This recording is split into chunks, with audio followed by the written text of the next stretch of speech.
But there's this whole theory that Trump always chickens out. These tariffs aren't real. It's all fake. At the same time, the president has managed to move the US tariff rate from something that was below 2% to now somewhere between 10 and 20%. Trump throws a lot of stuff out there to distract people, but what they're missing is that he has moved the floor up. And indeed going beyond tariffs into services, public procurement, whatever. I don't think, as a general proposition, that leaders are particularly up for that retaliation.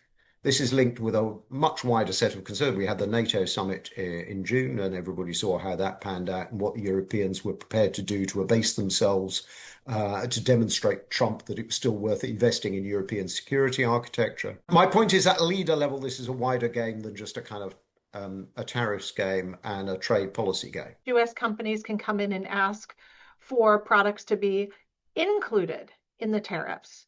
And we saw this a couple of weeks ago where large household appliances, refrigerators, washing machines, dishwashers, ovens, because they contain and are made out of iron, steel, and aluminum, were added to the list of covered products and now have a 50% tariff on them.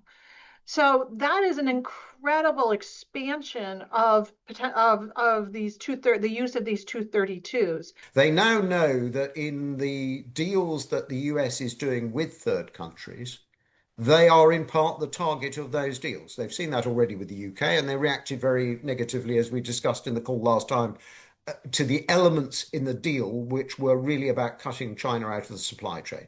You're going to get that in every US demand, whether it's of the EU or of ASEAN countries. I have heard, shockingly, some Democrats talk about how tariffs are bad.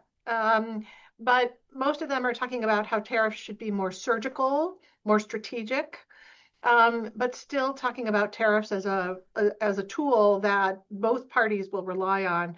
So I think the tariffs are not going to be going away. So there's a very big set of questions there about, could you go further and faster on liberalisation with the CPTPP? Could we respect previous multilateral rules and draw up a set of principles and rules according to which we trade with each other, even if those are no longer the rules by which we trade with either the US or China? Above all, with CPTPP, there's clearly Canadian interest in that, Australian interest, Singaporean interest.